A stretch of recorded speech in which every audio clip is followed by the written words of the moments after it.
بسم اللہ الرحمن الرحیم۔ سورہ بقرہ آیت نمبر 24۔ اعوذ باللہ من الشیطان الرجیم، بسم اللہ الرحمن الرحیم۔ فَإِن لَّمْ تَفْعَلُوا وَلَن تَفْعَلُوا فَاتَّقُوا النَّارَ الَّتِي وَقُودُهَا النَّاسُ وَالْحِجَارَةُ أُعِدَّتْ لِلْكَافِرِينَ۔ بس اگر تم یہ کام نہ کر سکو اور ہرگز نہیں کر سکو گے، اس پر میں نے پچھلے لیکچر میں تفصیل بتائی تھی کہ اس کو جملہ معترضہ کہتے ہیں، کہ ایک کلام چل رہا ہے، اس کے درمیان میں ایک ایسا جملہ ہے جس کی اس کلام سے بظاہر یعنی جو ترکیبی مناسبت ہے وہ نہیں ہے۔ ان لم تفعلوا، اگر تم یہ کام نہ کر سکو، جب بھی اگر کا لفظ آتا ہے تو ہم جواب میں آگے اس کا جواب دیتے ہیں، اگر یہ نہ ہوا تو یوں ہوگا، اگر یہ نہ ہوا تو پھر ایسا ہوگا۔ تو اس لیے قرآن نے کہا اگر تم یہ نہ کر سکو فاتقوا النار، تو جہنم کی آگ سے ڈرو۔ تو درمیان میں ایک جملہ اس کے آگیا ولن تفعلوا، تم ہرگز ایسا نہیں کر سکتے، اس کو جملہ معترضہ کہتے ہیں۔ یعنی اللہ نے درمیان میں خبر دے دی کہ اگر سے یہ وہم ہو سکتا تھا کہ شاید تم کر سکتے ہو، تو درمیان میں اللہ نے خبر دے دی کہ یہ ایسا ممکن نہیں ہے۔ فاتقوا النار، تو اس آگ سے ڈرو، التی، وہ آگ، وقودها الناس والحجارہ، جس کا ایندھن انسان اور پتھر ہیں، اعدت للکافرین، جو کافروں کے لیے تیار کی گئی ہے۔ اس کا ترجمہ ہو چکا تھا، اب میں اس کی تھوڑی تفسیر بیان کر رہا ہوں۔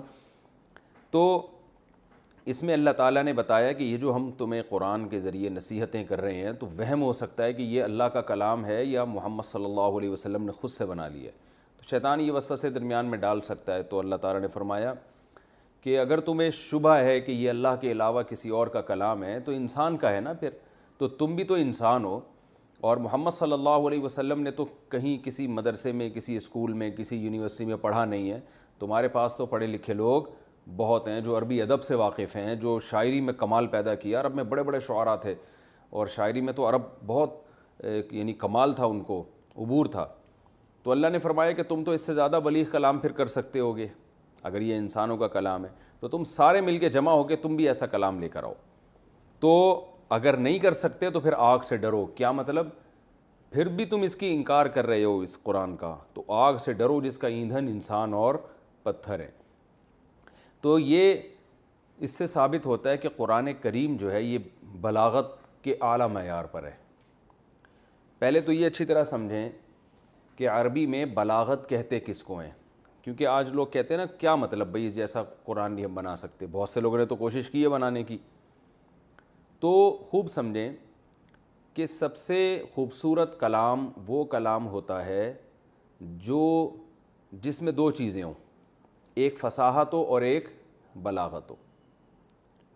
جس کلام میں یہ دو چیزیں ہوں گی تو اس کو معیاری کلام کہا جاتا ہے۔ فصاحت کسے کہتے ہیں، بلاغت کسے کہتے ہیں؟ فصاحت کہتے ہیں کلام لفظی اور معنوی یوں سمجھیں کہ پیچیدگیوں سے پاک ہو۔ لفظی پیچیدگی کا مطلب یہ کہ جو پروناؤنسیشن ہے وہ لفظ کی، وہ ایسی نہ ہو جو آپ کے کان کو بری لگتی ہو۔ جیسے آپ جب کوئی بیان کرتے ہیں، کوئی تقریر کرتے ہیں، الفاظ کا جو سلیکشن ہے نا وہ ذرا شائستہ الفاظ ہونے چاہیے۔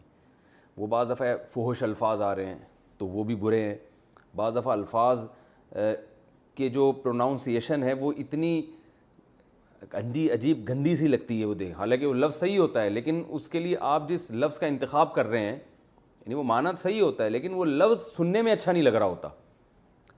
تو جو لفظ یوں سمجھیں ہم آسان لفظوں میں کہہ سکتے ہیں، جو لفظ سننے میں اچھا نہ لگے وہ فصیح نہیں ہوتا، سننے میں اچھا نہ لگے۔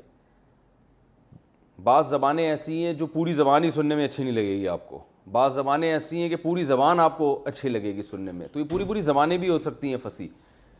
تو جب ہم بات کر رہے ہوتے ہیں تو اگر کلام میں ہم ایسے الفاظ استعمال کرتے ہیں جس سننے والے کے کان کو وہ بھاری لگتے ہیں، برے لگتے ہیں کہ یار یہ کوئی اور ورڈ استعمال کر لیتے، تو اس کا مطلب یہ ہوا کہ آپ کا کلام میں لفظی طور پر فصاحت نہیں ہے، صاف ہونا چاہیے لفظی اعتبار سے۔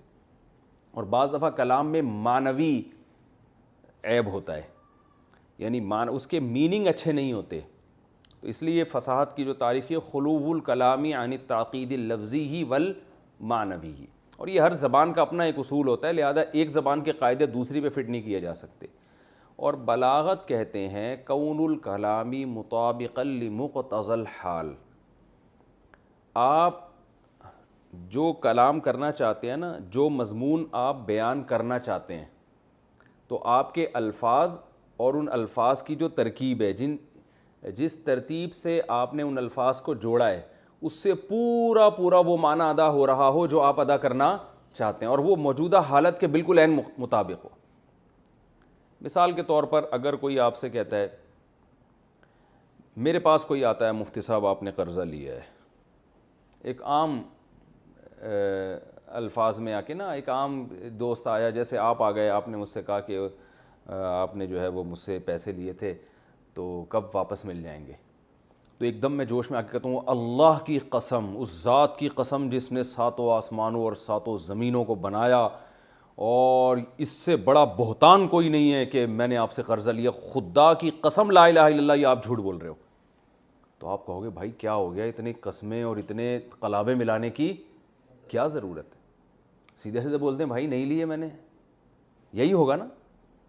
تو میری بات تو ٹھیک تھی، میں نے جتنی قسمیں اٹھائیں، جتنے زمین آسمان کے قلابے میں نے ملا دیے، جھوٹ تھوڑی بولا ہے میں نے، تو کلام میرا درست ہے، مگر جو موجودہ حالت ہے نا اس کے مطابق نہیں ہے۔ حالت یہ ہے کہ سامنے والا میری بات کا انکار تھوڑی کر رہا ہے، وہ تو ویسی ایک بیچارے نے ہلکا سا دعویٰ کیا ہے یہ سوچ کے کہ شاید مفتی صاحب نے لیے ہوں پیسے۔ تو میں جو ابھی کلام کر رہا ہوں، جو کنڈیشن چل رہی ہے نا اس وقت، یہ کلام اس کنڈیشن سے میچ نہیں کر رہا۔ ہاں آپ آئے، آپ نے کہا بھائی آپ نے پیسے لیے تھے، میں کہوں نہیں یار ایسا کچھ نہیں ہے، آپ بھول گئے ہیں، لیکن آپ مان نہیں رہے، آپ کہہ رہے نہیں آپ نے لیے ہیں پیسے، میں کہہ رہا ہوں بھائی نہیں لیے میں نے، اور پیسے بھی آپ بہت بڑی رقم کا دعویٰ کر رہے ہیں، بولو یار آپ قسمیں اٹھا رہے ہو، خدا کی قسم آپ نے لیے ہیں پیسے۔ جب زیادہ تکرار ہوگی پھر میں بولوں گا اللہ کی قسم لا الہ الا اللہ، میں حلفیہ بولتا ہوں میں نے آپ سے ایک دھیلا بھی نہیں لیا ہے۔ اب یہ جو کلام ہوگا یہ موجودہ حالت کے مطابق ہوگا، یہ بلاغت بلیغ کلام کہلائے گا۔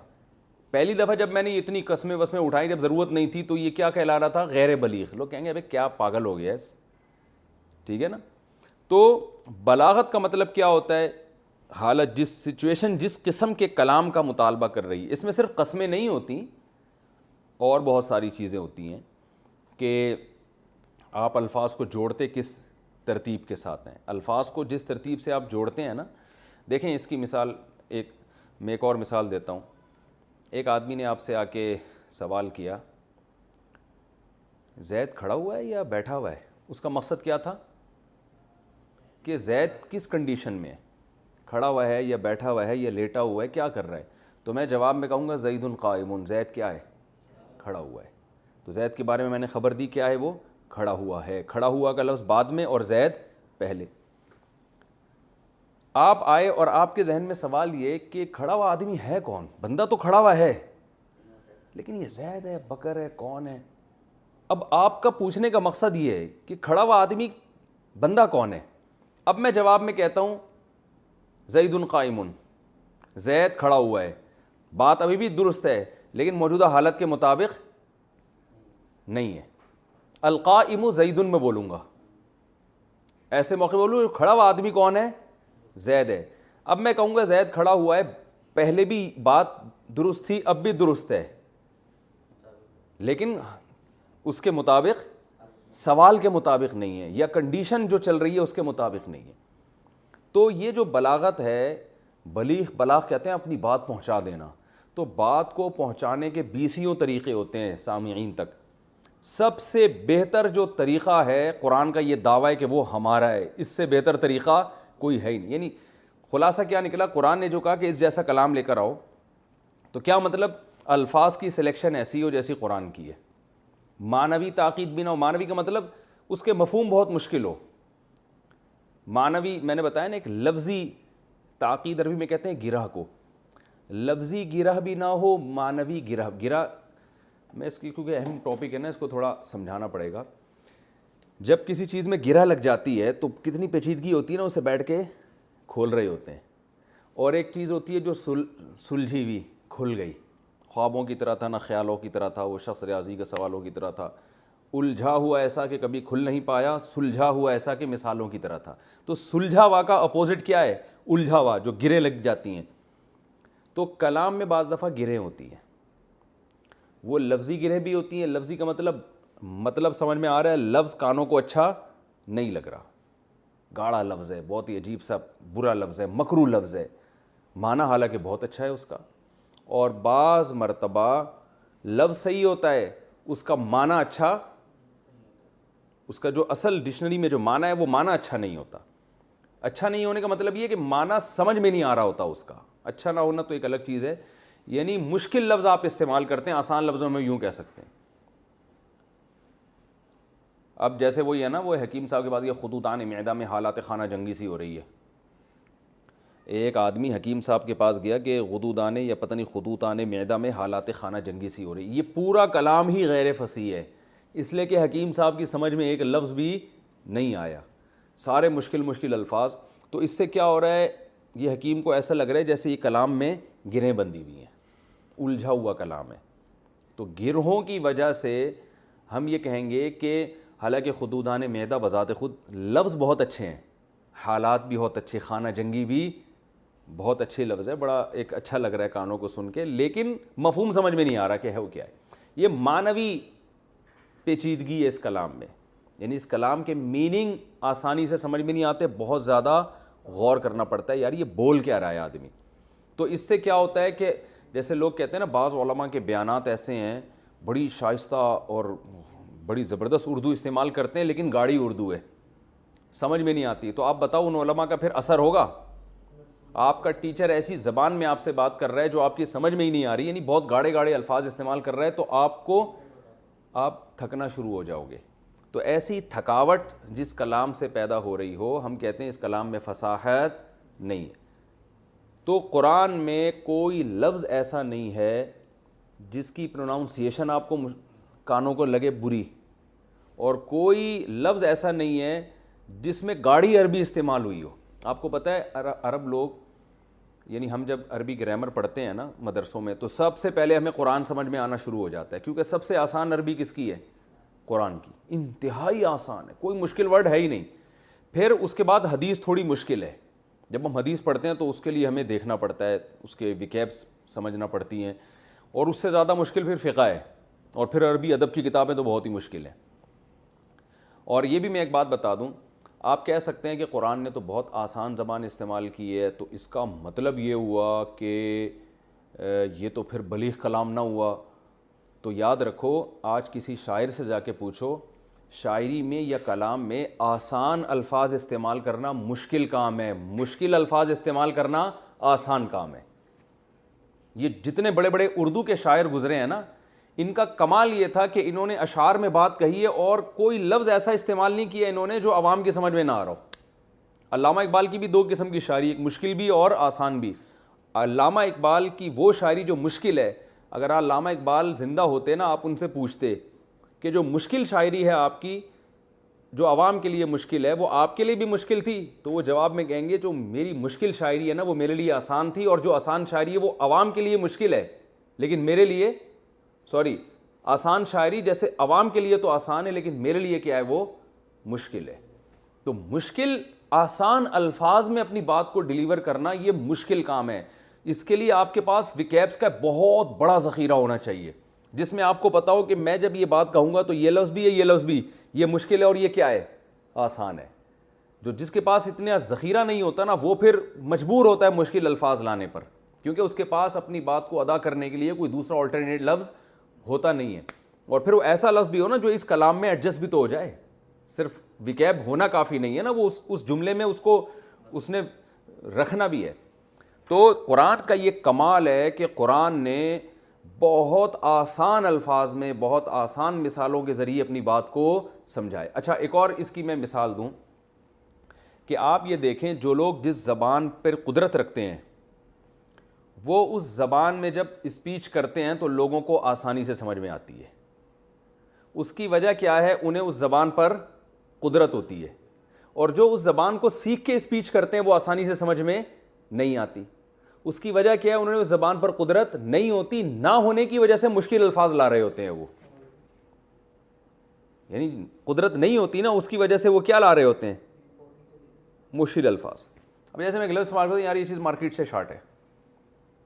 اب مارکیٹ سے شارٹ کا جب لفظ ہم نے استعمال کیا نا, یہ چیز مارکیٹ میں کیا ہے, میں بہت بولتا ہوں نا کہ مارکیٹ میں کیا چل رہی ہے, شارٹ چل رہی. اب یہ چل رہی ہے یا شارٹ, یہ بہت آسان الفاظ ہیں نا.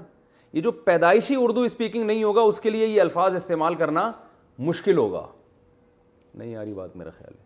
یا جو اردو ماحول میں 24 گھنٹے نہیں رہا ہوگا, اسے پتہ ہے کہ عوام کے پاس اپنی بات کو سمجھانے کے لیے آسان سے آسان لفظ کون سا ہے. اور جو اردو کتابوں سے پڑھ کر آئے گا وہ وہی بات کرے گا. جو ایک عالم تھے, ایک بیان کر رہے تھے, میرے دوست بھی تھے, وہ کہنے لگے میں نے ایک ایسی چیز دیکھی کہ میں انگشت بدندہ ہو گیا. تو میں جب ان کے پاس گیا میں نے کہا حضرت آپ کیا ہو گئے؟ کہنے لگے انگشت بدندہ. میں نے کہا یہ کیا ہوتا ہے؟ کہتے ہیں انگشت انگلی کو کہتے ہیں, بدندہ کا مطلب دانتوں کے اندر. میں نے حیران ہو گیا. تو میں نے کہا یہ بولتے ہیں بھائی میں حیران ہو گیا. تو کیا ہے زبان پر اس ہم سمجھتے ہیں بڑی اچھی اردو بول رہا ہے, یہ اچھی نہیں ہے. یہ اچھی اس اعتبار سے ہے کہ بھی پڑھا لکھا آدمی ہے, پڑھے لکھے لوگ اس طرح کی زبان استعمال کرتے ہیں, ذرا ادبی زبان. وہ ایک اور لحاظ سے اس میں حسن ہے کہ پڑھے لکھے لوگوں کی زبان اس طرح ہی ہوتی ہے, وہ ذرا گاڑے گاڑے الفاظ استعمال کرتے ہیں. لیکن اپنی بات کو اگر آپ سمجھانا چاہتے ہیں, لوگوں کے دلوں میں اتارنا چاہتے ہیں, اس میں اٹریکشن پیدا کرنا چاہتے ہیں, تو آپ کو بالکل عوام کی سطح پہ آ کے آسان سے آسان لفظ استعمال کرنا پڑے گا جو پبلک کے عام محاوروں میں استعمال ہو رہا ہے. سمجھ میں آ رہی ہے کہ نہیں آ رہی ہے؟ تو قرآن کا یہ کمال ہے کہ اس نے الحمد سے لے کے والناس تک کوئی ایک لفظ بھی ایسا استعمال نہیں کیا جو سننے میں لگے آپ کو کہ یہ کیا عجیب و غریب سا لفظ ہے. عرب کو, دوسری زبانوں کا اعتبار نہیں ہے, کسی عربی بولنے والے کو لگے کہ یہ کیا ہے, مشکل لفظ ہے. اور ایسا بھی کوئی لفظ استعمال نہیں کیا جس میں معنوی لحاظ سے کیا ہو, پیچیدگی کے وہ عرب لوگ ڈکشنریاں تلاش کر رہے ہوں یا یہ غور کر رہے ہوں یار یہ کیا لفظ استعمال کیا. بہت آسان. اور کمال یہ کہ اتنی آسان الفاظ اور اتنی آسان یعنی زبان کو ایسی ترکیب میں جوڑا ہے کہ بات جو ہے فوراً دل میں اتر جاتی ہے. یعنی جو موجودہ حالت ہے اس کے بالکل عین مطابق ہے. اتنے عین مطابق ہے کہ قرآن یہ دعویٰ کرتا ہے کہ موجودہ حالت میں اس قسم کے مضمون کو بیان کرنے کے لیے اس سے اچھے الفاظ اور ایسی خوبصورت ترکیب, یعنی الفاظ کو جو جوڑا جاتا ہے, اس سے بہتر سلیکشن ہو نہیں سکتی کسی کی. تو اب یہ جو قرآن دعویٰ کر رہا ہے نا, یاد رکھو یہ دعویٰ اہل زبان ہی سمجھ سکتے ہیں. جیسے میں اگر یہ دعویٰ کرتا ہوں کہ فلاں عالم اردو میں تقریر کرتا ہے اور اردو میں جو فصاحت اور بلاغت ان کی زبان میں ہے اس طرح سے کوئی اور تقریر کر ہی نہیں سکتا, تو میرا یہ دعویٰ انگریزوں کی سمجھ میں نہیں آئے گا, پنجابی بولنے والے یا پشتو بولنے والوں کی سمجھ میں نہیں آئے گا. یہ دعویٰ اسی کی سمجھ میں آئے گا جو اردو زبان میں بھرپور مہارت رکھتے ہیں. سمجھ میں آ رہی بات؟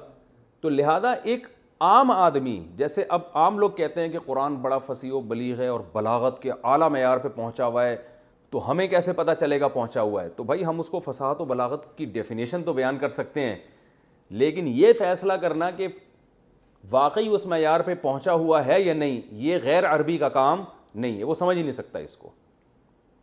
سمجھ میں آ رہی؟ ہاں علماء جنہوں نے گرامر پڑھی ہو, عربی کتابیں پڑھی ہو, وہ کسی حد تک سمجھ سکتے ہیں, مکمل طور پہ وہ بھی نہیں سمجھ. یہ صرف اہل زبان سمجھ سکتے ہیں, اور حقیقی میں بھی وہ اہل زبان جو باقاعدہ اس دور کے تھے جس وقت قرآن نازل ہو رہا تھا. سمجھتے ہو کہ نہیں سمجھتے؟ یہ میں اس لیے اتنی لمبی تقریر کر رہا ہوں کہ آج بھی انٹرنیٹ پہ کوئی بھی مکھنچو اٹھتا ہے, کچھ نہ کچھ آیتیں بنا کے پیش کر دیتا ہے اور کہتا ہے دیکھو میں نے بھی قرآن جیسی آیتیں بنا دی. اب سوال پیدا ہوتا ہے جب اس کو چیک کون کرے گا کہ یہ اس جیسی ہیں یا نہیں ہے؟ تو اب یہ دعویٰ, یعنی یہ دعویٰ قرآن مجید کا ایسا ہے کہ جب قرآن نے یہ دعویٰ کیا تو اس وقت جتنے عرب تھے وہ اس ہتھیار ڈال دیے تھے انہوں نے. تو قرآن کا یہ دعویٰ اس وقت ثابت ہو چکا ہے. اب کسی کو فنڈر بننے کی ضرورت نہیں ہے. اب اگر کوئی کہتا بھی ہے نا کہ میں بنا سکتا ہوں, تو بھائی اب کوئی چیک کون کرے گا کہ آپ نے جو بنایا یہ قرآن جیسا ہے بھی کہ نہیں ہے؟ یہ کون چیک کرے گا؟ ہو سکتا ہے کچھ عرب کے بڑے ماہر لوگ ہوں جو بالکل اسی زبان میں بات کرتے ہوں جو نبی صلی اللہ علیہ وسلم کے دور میں تھی, وہ چیک کر سکتے ہوں گے. لیکن ایک عام آدمی, میں چیک نہیں کر سکتا, آپ چیک نہیں کر سکتے. یہ کچھ اندازہ تو ہو جاتا ہے, جن لوگوں نے آیتیں بنا کے پیش کی ہیں نا, وہ حقیقت یہ ہے کہ پتہ چل جاتا ہے کہ ان میں جان نہیں ہے, ان میں دم نہیں ہے.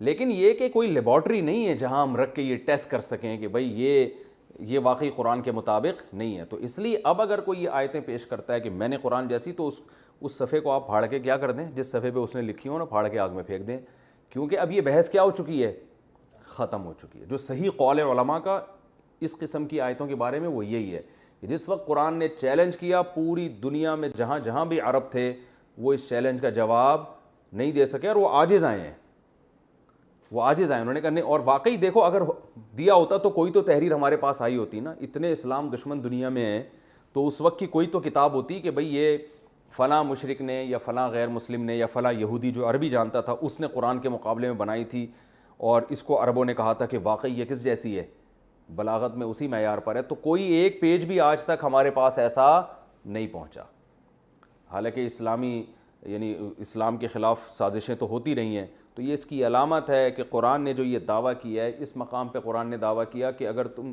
اس جیسا کلام بنا کے لے آؤ، ایک جگہ پہ دعویٰ کیا کہ اس جیسی صورت بنا کے لے آؤ، اور ایک جگہ قرآن نے دعویٰ کیا کہ ایک آیت بنا کے لے آؤ، تو کوئی نہ ایک آیت بنا سکا، نہ ایک صورت بنا سکا، نہ اس جیسی دوسری کتاب بنا سکا۔ اب اگر کوئی اٹھ کے کہتا ہے تو ہم کہتے ہیں بھائی جب یہ رنگ میں جب پہلوان کوئی دعویٰ کرتا ہے نا کوئی میرے مقابلے میں آئے، اس وقت کوئی مقابلے میں نہیں آیا، تو یہ 6 مہینے بعد جا کے اس دعوے کو چیلنج کرنا یہ حماقت اور بے وقوفی ہے۔ جب اس کو سمجھنے والے موجود تھے بلاغت کے ان اصولوں کو، اس وقت ساری دنیا عاجز آ گئی تھی۔ تو اب اگر کوئی اٹھ کے کہتا ہے نا کہ میں بنا سکتا ہوں، تو اس کا دعویٰ سنا ہی نہیں جائے گا، کیونکہ اب یہ قرآن کی یہ معجزہ یہ ثابت ہو چکا ہے، کیونکہ جو مد مقابل لوگ تھے نا انہوں نے اپنے عمل سے اس دعوے کو مان لیا تھا کہ واقعی ہم نہیں بنا سکتے۔ یہاں تک کہ جو انا اعطیناک الکوثر ہے نا، فصلی لربک وانحر ان شانئک هو الابتر، اس آیت کے بارے میں عرب نے مان لیا تھا کہ اتنی سی صورت ہم نہیں بنا سکتے۔ تو اس لیے اب یہ دعویٰ کرنا کیا ہے، فضول ہے۔ تو میں نے جو بلاغت اور فصاحت کے اصول تو بیان کر دیا آپ کو، لیکن یہ اصول جس زبان پہ چسپاں ہو رہے ہیں تو اس میں آپ کو اس زبان کا، اس کے انوائرمنٹ کا اور اس کے ماحول سے واقف ہونا ضروری ہے۔ تو آپ اسی زبان میں پیدا ہوں گے تو آپ کو اندازہ لگا سکتے ہو، کیونکہ یہ اصول کوئی ایسے ریاضی کے 2 اور 2 4 کی طرح نہیں ہے کہ آپ کیلکولیٹ کرو کہ 2 اور 2 = 5، تو یہ غلط ہے، بلکہ 2 + 2 = 4 ہوتا ہے۔ تو ایسے اصول نہیں ہیں جیسے میں کہوں کہ ایک عام انگریز کو لا کے بٹھا دیں کہ اردو میں یہ جو تقریر کر رہا ہے یہ زیادہ اٹریکٹیو ہے، یا یہ جو تقریر کر رہا ہے زیادہ اٹریکٹیو ہے، تو کہے گا بھائی یہ تو جو پیدا ہوا ہو اردو زبان بچپن سے بول رہا ہو اور سارا چاروں طرف وہی ماحول ہو، وہی آپ کو بتا سکتا ہے، کوئی دوسرا نہیں بتا سکتا۔ تو یہی حال ایسا بھی ہے کہ قرآن کا جو یہ بلاغت کا چیلنج ہے، اس میں عام آدمی یہ بتا ہی نہیں سکتا کہ یہ چیلنج جو قرآن نے کیا ہے تو کسی نے اس کا جواب، فلاں نے جو اس کا جواب دیا ہے تو یہ جواب بنتا بھی ہے یا نہیں بنتا۔ البتہ اتنی بات ضرور ہے کہ قرآن کی بلاغت اتنے زبردست عروج کو پہنچی ہوئی ہے نا کہ آپ اگر عربی گرامر کا کچھ حصہ پڑھ لو تو کچھ اندازہ بہرحال ہونا شروع ہو جاتا ہے۔ بلاغت کے ایسے مقام پر ہے کہ اگر آپ کو تھوڑی سی عربی سے شدھ بدھ ہو جائے نا تو اتنا تو اندازہ ہو جاتا ہے کہ یار یہ کلام میں اٹریکشن بہت زیادہ ہے، اس کی آیتوں میں مٹھاس بہت ہے اور کانوں کو اچھی لگتی ہیں۔ بلکہ میں تو کہتا ہوں جن کو ترجمہ نہیں بھی آتا نا وہ بھی جب قرآن پڑھتے ہیں تو اتنا تو فیصلہ وہ بھی کر لیتے ہیں، اس میں تاکید لفظی نہیں ہے۔ یہی قرآن اگر کسی اور زبان میں ہوتا نا تو اتنی مٹھاس اس میں نہ ہوتی، کسی اور زبان میں کسی اور کا کلام ہوتا۔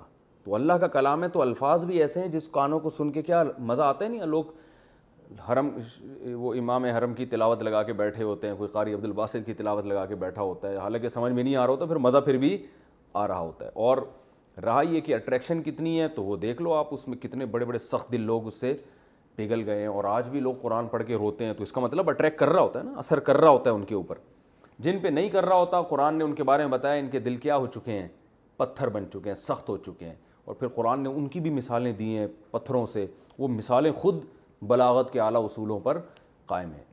ابھی ہم نے جو مثال پڑھی تھی او کصیب من السماء فیہ ظلمات ورعد وبرق، یہ تو میں نے مثال کو اردو میں ڈیفائن کیا نا، اس لیے مزہ نہیں آیا آپ کو، کیونکہ جب مثال کو جب سمجھایا جاتا ہے تو مزہ تھوڑی آتا ہے۔ ایسے ہی جیسے لطیفے کی آپ تشریح بیان کر رہے ہیں تو تھوڑی ہنسی آئے گی، مثال اسی زبان میں جب آپ سمجھیں گے نا، جب آپ کو عبور حاصل ہو جائے تو آپ کو پتہ چلتا ہے کہ یہ مثال کتنی جاندار ہے۔ او کصیب من السماء فیہ ظلمات ورعد وبرق یجعلون اصابعهم فی آذانهم من الصواعق حذر الموت یکاد البرق یخطف ابصارہم کلما اضاء لہم مشوا فیہ واذا اظلم علیہم قاموا. یہ بڑی جاندار مثال ہے, بڑا پڑھنے میں سننے میں مزہ آتا ہے اس مثال میں. تو خیر اللہ نے فرمایا کہ تم اس جیسا کلام بنا کے لاؤ, اگر نہیں لا سکتے تو اس آگ سے ڈرو. خود نبی کا معجزہ ہے کہ ایک لفظ بھی آپ نے کبھی زندگی میں نہیں لکھا مگر ایسا کلام پیش کر دیا کہ چیلنج کر رہے ہیں کہ اس جیسی آیت لے کر آؤ, مگر کوئی اس زمانے میں اس چیلنج کو قبول نہیں کر سکا اور یعنی اس کا جواب نہیں دے سکا. بعض گوروں نے اس پر اعتراض کیا, ہو سکتا ہے لکھا ہو مسلمانوں نے جلا دیا ہو, تو مسلمانوں کی پوری دنیا میں حکومت قائم ہوئی نہیں ہے. شاید اس میں یہی حکمت ہو, اللہ نے پوری دنیا میں قائم نہ ہونے دی ہو کہ بعد میں لوگ کہہ سکتے ہوں کہ یار یہ تو پوری دنیا میں قائم ہو گئی تھی, انہوں نے اپنے خلاف جو کچھ تھا سب ختم کر دیا ہوگا. تو اس لیے شاید اللہ نے پوری دنیا میں اسلام کو ابھی تک نافذ ہونے دیا ہی نہیں, حجت پوری رہے بعد والے لوگوں پر. بھائی بہت بڑا ایریا اس دور میں بھی ایسا تھا جو اسلامی حدود سے کیا تھا, باہر تھا. تو وہاں وہ عرب کوئی بھی لکھتا, کوئی بھی بدبخت کچھ بھی کر کے سیو کر لیتا اور کہتا دیکھو فیوچر میں نکال کے, تو کچھ بھی نہیں ملتا, ایک صفحہ بھی نہیں ملتا ہے ہمیں. وہ سب ان سب نے کچھ کسی اور نہج پہ محنت کی, اس پہ انہوں نے کی نہیں, اور جنہوں نے کی تو وہ ایسے بھونڈا کلام لے کر آئے ہیں, وہ ملتا بھی ہے ہمیں. تاریخ میں ایسے کچھ ہمیں اوراق ملتے ہیں جس کو بعض جھوٹے نبیوں نے دعویٰ کیا تھا ہم بھی اللہ کے کلام جیسا کلام بنا کے لائے, جو وہ پڑھتا ہے آدمی تو اس کو ہنسی آتی ہے کہ یار یہ خدا کا کلام نہیں ہو سکتا. وہ پڑھ کے ایک عام آدمی فیصلہ کر لے گا, عربی ہونا تو دور کی بات ہے. تو آگے اللہ نے فرمایا وبشر الذین آمنوا, اور خوشخبری سنا دیں ان لوگوں کو جو ایمان لائے, وعملوا الصالحات, اور نیک اعمال کیے, ان لہم جنات تجری من تحتها الانہار, کہ ان کے لیے باغات ہیں جن کے نیچے نہریں بہتی ہیں, اور جب بھی ان کو ان باغات میں سے کوئی پھل دیا جائے گا تو وہ کہیں گے یہ تو وہی ہے جو ہمیں دنیا میں بھی دیا گیا تھا, رزقنا من قبل. اور یہ کیوں کہیں گے وَأُتُوا بِهِ مُتَشَابِهًا, اللہ فرماتے ہیں کہ ان کو اسی کے مشابہ پھل دیا جائے گا. تو اس سے پتہ چلتا ہے کہ ہمیں جو دنیا میں ہمیں نعمتیں مل رہی ہیں نا, جنت میں ہوں گی یہی, لیکن ان کا ذائقہ میں لذت بہت زیادہ ہوگی.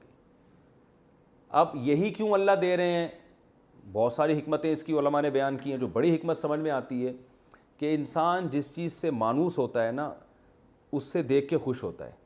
دیکھو میرے اب بھی باہر ملکوں میں سفر ہوتے ہیں نا, بعض دفعہ کوئی ایسا پھل آ جاتا ہے ہمارے سامنے, ہم نے کبھی دیکھا بھی نہیں ہوتا. وہ تھائی لینڈ میں نا بڑے مختلف قسم کے پھل ہیں اور بڑے لذیذ ہوتے ہیں. تو پہلی دفعہ کھاتے ہوئے آدمی کیا ہوتا ہے, ڈر رہا ہوتا ہے. آم کی پیٹی جیسے ہی کھلتی ہے ایک دم لپکتے ہیں نا, کیونکہ یہ وہ خوشبو ہے جس سے ہم کیا ہیں, مانوس ہیں. لیکن نیا پھل آدمی کھاتے ہوئے کیا کرتا ہے, وہ اس کو وہ پیدا نہیں ہوتا, ٹیسٹ گین کرنا پڑتا ہے. تبھی کمپنیاں کیا کرتی ہیں کہ آپ کو کوئی نئی پروڈکٹ جب آتی ہے نا تو فری میں بانٹتی ہیں کہ کچھ دن اس کو عادی بناؤ. تو جنت تو مزے کی چیز ہے نا, اللہ نے یہ نہیں رکھا کہ پہلے 6 مہینے اس کو اس پھل کا عادی بناؤ, بھائی کھاؤ, ٹھیک ہے نا, ابھی سے کھانا شروع کر دو لذت. تو اس لیے اللہ نے وہ پھل رکھے جو پہلے سے دنیا میں جن کا ذائقہ یہ چکھ چکا ہے. ہاں اس کے ذائقے میں لذت کئی گنا بڑھا دی جائے گی, اس میں لذت کئی گنا بڑھا دی جائے گی. تو اس لیے اللہ تعالیٰ نے, تاکہ لوگ ان چیزوں سے پہلے سے کیا ہوں, مانوس ہوں. وَلَهُمْ فِيهَا أَزْوَاجٌ مُطَهَّرَةٌ, اور ہے اس جنت میں ان کے لیے پاکیزہ بیویاں, اور وہ ہمیشہ ہمیشہ اس میں رہیں گے. پاکیزہ مطہرۃ کا مطلب ظاہری نجاست سے بھی پاک اور باطنی گندگیوں سے بھی پاک. مطہرۃ من الدنس, میل کچیل سے پاک بیویاں, حیض و نفاس سے پاک عورتیں. اور یہ تو ظاہری گندگی ہے, اور باطنی گندگی کیا ہے, حسد, بغض, چالاکیاں. جیسے آج بعض خواتین جو تفسیر کا لیکچر نہیں سنتی, ان میں بعض خواتین میں ہوتی ہیں, ہوتا ہے نا لالچ ہے, جس کی وجہ سے میاں کو ان سے کیا ہونے لگتی ہے, نفرت. جب بھی پینٹ اٹھا کے رکھی اس سے بٹوا غائب, کبھی بھی جب بھی بٹوا چیک کیا تو کچھ پیسے کیا ہیں, غائب ہیں. تو آدمی کے دل میں خیالات آنے شروع ہو جاتے ہیں الٹے الٹے. تو مطہرۃ وہ پاکیزہ ہوں گی باطنی عیوب سے بھی, یعنی دل کی بیماریوں سے بھی, اور ظاہری بیماری, ظاہری عیب سے بھی. ظاہری عیب کا مطلب جو ظاہری گندگی ہے, جو حیض و نفاس ہے, اس سے بھی پاک ہوں گی, اور وہ ہمیشہ اس میں رہیں گے. ان اللہ لا, آج جتنے لبرل لوگ حوروں کا مذاق اڑاتے ہیں نا, اتنا کسی اور چیز کا نہیں اڑاتے. حالانکہ یہ خود جتنے ٹھرکی ہوتے ہیں, نائٹ کلبوں کے اور شرابوں کے عادی ہوتے ہیں, تو یہ تو دنیا میں ہوس کے مریض ہیں کہ آخرت کی جو جنت ہے اس نعمت کو یہ اس دنیا کی خاطر چھوڑ دیتے ہیں ہوس کی وجہ سے. تو خود ہوس کے مریض ہوتے ہیں تو مذاق ان کو اپنا اڑانا چاہیے. تو اللہ نے فرمایا اس میں نیک بیویاں ہوں گی جس میں یہ ہمیشہ رہیں گے. ان اللہ لا یستحیی ان یضرب مثلا ما بعوضۃ فما فوقها. اللہ حیا نہیں کرتا اس بات سے کہ وہ مچھر کی مثال بیان کرے فما فوقها یا اس سے بھی اوپر کی چیز. کیا مطلب؟ جو گھٹیا ہونے میں اس سے بھی اوپر ہو, یعنی مچھر سے بھی کمتر چیز کی مثال اللہ بیان کر سکتا ہے. اصل میں قرآن میں یہ مثالیں ہیں نا کہ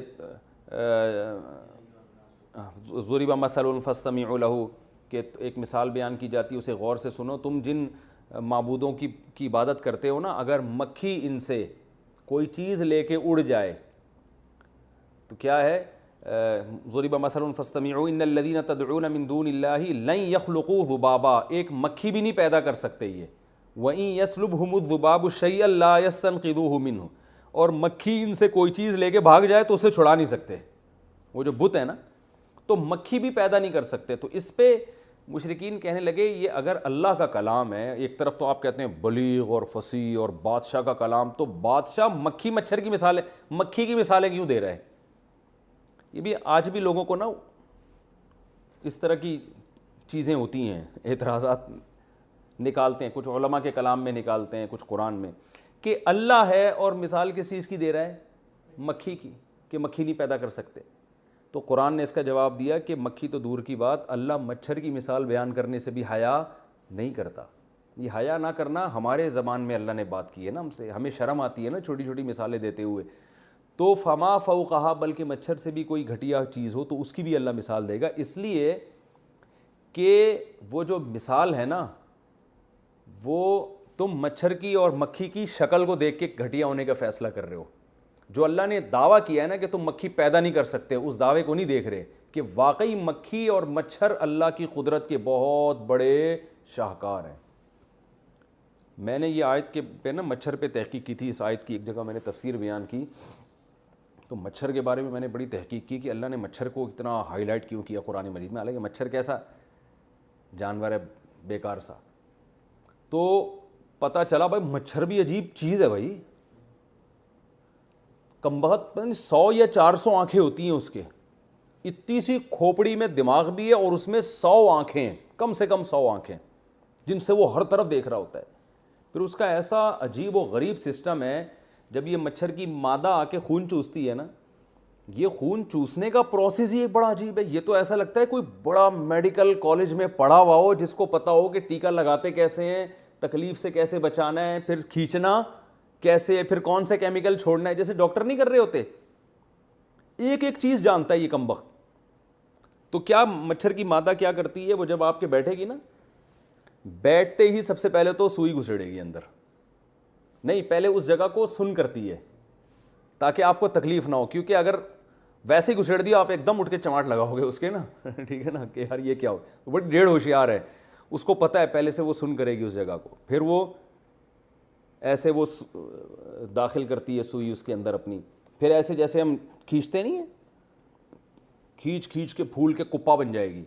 پھر وہاں کیا کرتی ہے, کچھ ایسا کیمیکل چھوڑتی ہے جس سے خون جم جائے وہاں پہ, کیونکہ اگر وہ خون بہنا شروع ہو جائے تو پھر لوگ تو مچھروں کے خلاف گنوں اور توپوں سے جہاد شروع کر دینا کہ یار ہمارا تو خون. وہ عجیب کام کرتی ہے کہ جس سے وہ کیمیکل لگاتی ہے جس سے کیا ہو جاتا ہے, خون وہاں جم جاتا ہے. ہمیں جو بعد میں خارش ہوتی ہے نا, وہ اس کیمیکل کی وجہ سے ہوتی ہے, اور اس وقت تک مچھر خون پی کے جا چکا ہوتا ہے, ہمیں اس وقت تو پتہ ہی نہیں چل رہا ہوتا. اور بھی ہے, مجھے پوری تحقیق یاد نہیں ہے, آپ نیٹ پہ سرچ کر سکتے ہیں.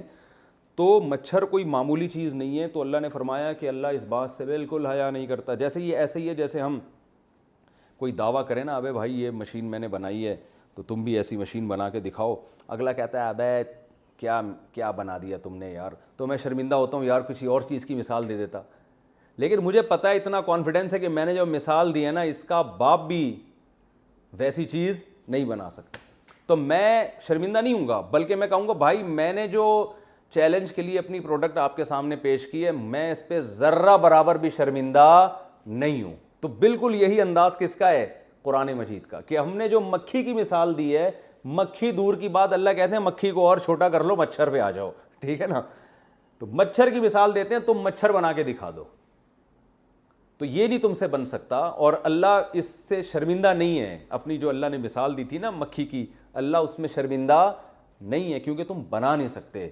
بہت یعنی پیچیدگی ہیں اس میں. اگر بنائے گا تو کلوننگ کے ذریعے نا، وہی اسی کے سیل لے کے، وہ تو پہلے سے ایک بنی بنائی چیز ہے، اسی کو گرو کیا جا رہا ہے، تو خود سے نہیں بنا سکتے تم. وَلَن يَخْلُقُ، فرمایا کہ فَيَقُولُونَ فَأَمَّا الَّذِينَ آمَنُوا، ہاں جب اللہ یہ مثالیں دیتا ہے تو جو ایمان والے لوگ ہیں، فَيَعْلَمُونَ أَنَّهُ الْحَقُّ مِن رَبِّهِمْ، وہ جانتے ہیں کہ یہ مثال حق ہے، یعنی بالکل ٹو دا حق. مثال کا مطلب ہوتا ہے جو دعویٰ ہے بالکل اس کے عین مطابق ہے، بالکل اس کے عین مطابق ہے اپنے رب کی طرف سے. وَأَمَّا الَّذِينَ كَفَرُوا، جو کافر ہیں، فَيَقُولُونَ، وہ کہتے ہیں ماذا اراد اللہ بہذا مثلا، کیا اللہ ارادہ کر رہا ہے ان چیزوں کو بطور مثال پیش کر. پتہ نہیں جیسے گھننے بن کے نہیں لوگ کہتے یہ کیا مکھی مچھر کی مثال ہے. ایک طرف کہتے ہیں اللہ کا کلام ہے، اللہ عرش پر ہے، ساتھ میں کیا مکھی مچھر کی مثالیں دے رہا ہے اللہ تعالیٰ. مثالیں دے سورج چاند کی تو سمجھ میں آتا ہے. تو اللہ فرماتے ہیں کافر ایسے توہین کرتے ہیں. فرمایا یضل بہ کثیرا، اللہ ان مثالوں کے ذریعے بہت سوں کو مزید گمراہ کر دیتا ہے. یعنی وہ اور دین سے دور ہو گئے نا کافر، یہ مثالیں سن کے بجائے قریب آنے کے کیا ہو گئے، دور ہو گئے. تو اللہ نے ان کو گمراہ کر دیا. تو اللہ گمراہ زبردستی نہیں کرتا، کسی کی اپنی حرکتوں کی وجہ سے کرتا ہے، کیونکہ وہ اس پر صحیح طرح سے سوچنے کے لیے تیار، پازیٹیو وے میں سوچنے کے لیے تیار ہی نہیں ہے، اس لیے اللہ ان کو گمراہ کر دیتا ہے. تو اس میں ہم گمراہی کی نسبت اللہ کی طرف کا مطلب یہ نہیں کہ اللہ ظالم ہے، بلکہ اور اس سے ہمیں یہ بھی پتہ چلتا ہے کہ بعض چیزیں ایسی ہوتی ہیں جو ہوتی ہدایت کی ہیں، مگر آپ اپنی نیگیٹو سوچ کی وجہ سے ان چیزوں سے ہدایت حاصل کرنے کے بجائے اور گمراہی میں چلے جاتے ہیں، تو وہ آپ کا اپنا قصور ہوتا ہے. بعض تقریریں ایسی ہوتی ہیں علماء کی جس میں ہدایت بھری ہوئی ہوتی ہے، اس سے لوگوں کو توبہ کی توفیق مل رہی ہوتی ہے، لیکن آپ ان کی وجہ سے بجائے سیدھے راستے پہ آنے کے دور. ابھی مولانا طارق مل صاحب کا بیان نہیں ہوا تھا جس میں رو رو کے دعائیں مانگی تھی انہوں نے وبا کے ختم، کتنے لوگوں کے دل پگھل گئے اس سے، اللہ کا خوف. ایک ایتھیسٹ کو میں نے دیکھا مذاق اڑا رہا ہے، کہہ رہے یہ دیکھو ناٹک کر رہے ہیں. بھائی ناٹک ایسے نہیں ہوتا. تو آپ کا دل پگھل جانا چاہیے تھا، دیکھو یار جو اللہ کا خوف رکھنے والوں کی یہ کنڈیشن ہوتی ہے. تو ہر ہدایت کی چیز بعض دفعہ وہ ہدایت کے بجائے بعض لوگوں کے حق میں اور زیادہ گمراہی کا سبب بن جاتی ہے. تو اللہ فرماتے ہیں اللہ بھی اس قرآن کے ذریعے بعض لوگوں کو گمراہ کر دیتا ہے. اور وَيَهْدِي بِهِ كَثِيرًا، بہت سوں کو اللہ کیا دیتا ہے، ہدایت دے دیتا ہے. وَمَا يُضِلُّ بِهِ إِلَّا الْفَاسِقِينَ، اسی کا اشکال کا اللہ نے جواب دے دیا. اللہ اس کے ذریعے گمراہ نہیں کرتا مگر ان لوگوں کو جو حدود سے نکلے ہوئے ہیں، تو انہی کا قصور ہوتا ہے جس کی وجہ سے وہ گمراہی میں چلے جاتے ہیں. الَّذِينَ يَنقُضُونَ عَهْدَ اللَّهِ مِن بَعْدِ مِيثَاقِهِ، فرمائے یہ گمراہ وہ لوگ ہیں جو اللہ سے مضبوط عہد کے بعد بھی اس عہد کو توڑ دیتے ہیں. اللہ سے انہوں نے عالم ارواح میں بھی عہد کیا تھا اس کو بھی، اور ویسے بھی نارمل زندگی میں یہ اللہ سے کیے ہوئے معاہدوں کو توڑتے ہیں. وَيَقْطَعُونَ مَا أَمَرَ اللَّهُ بِهِ يُوصَلْ، اور ان کی دوسری خصلت یہ ہے کہ جس چیز کے اللہ نے جوڑنے کا حکم دیا یہ اس کو توڑتے ہیں. رشتہ داری، تبھی آپ دیکھ لیں غیر مسلموں میں آپ کو رشتہ داری کا وہ تصور نظر نہیں آئے گا. تو یہ بھی آپ دیکھ لیں رشتہ داری کو توڑتے ہیں یہ. ویسے تھینک یو بہت چلتا ہے ان کے. اور زمین میں فساد مچاتے ہیں، تو یہ زمین میں رشتہ داری توڑنا ہی زمین میں فساد ہے. بچوں کو باپ نہیں ملتا، ماں نہیں ملتی، بہن بھائیوں کے رشتے نہیں ملتے، تو یہ بہت سارے فساد ہوتے ہیں. فرمایا اولئک هم الخاسرون، یہی خسارے والے ہیں. اب اللہ ان غیر مسلموں سے سوال کر رہا ہے کیف تکفرون باللہ، تم کس بیس پر اللہ کا انکار کرتے ہو. وکنتم امواتا، اتنی بڑی دلیل خدا کے وجود کی ہے کہ تم مردہ تھے اور اس نے تمہیں زندگی دی. تو ایک بے جان چیز خود سے پیدا نہیں ہو سکتی، ایک حیات والی چیز. حیات کو تو آج تک ڈاکٹر ڈیفائن نہیں کر سکیں یہ حیات ہے کیا، اتنی پیچیدہ چیز ہے زندگی. تو زندہ چیز کیسے پیدا ہو گئی خود بخود؟ تم تو مردہ تھے، اس نے تمہیں زندگی دی. پھر اتنا کنٹرول ہے تمہارے اوپر، جب چاہتا ہے تمہیں موت دے دیتا ہے. تو آزاد نہیں ہو. ثم یمیتکم، پھر موت دے گا، پھر تمہیں زندہ کرے گا، پھر اسی کی طرف تم لوٹ کر جاؤ گے. اور وہی وہ ذات ہے جس نے زمین میں جو کچھ ہے تمہارے لیے پیدا کیا. تم زمین کو مسخر کر کے بیٹھے ہوئے، تو اللہ نے اس کو مسخر کیا تمہارے لیے. پھر وہ آسمان کی طرف متوجہ ہوا، اس نے 7 آسمان بنا دی، اور ہر چیز پر علم رکھنے والا ہے، ہر چیز کا علم ہے اس کو. تو تم اس ذات کا انکار کیسے کرتے ہو؟ اللہ تعالیٰ سمجھنے کی، عمل کی توفیق عطا فرمائے.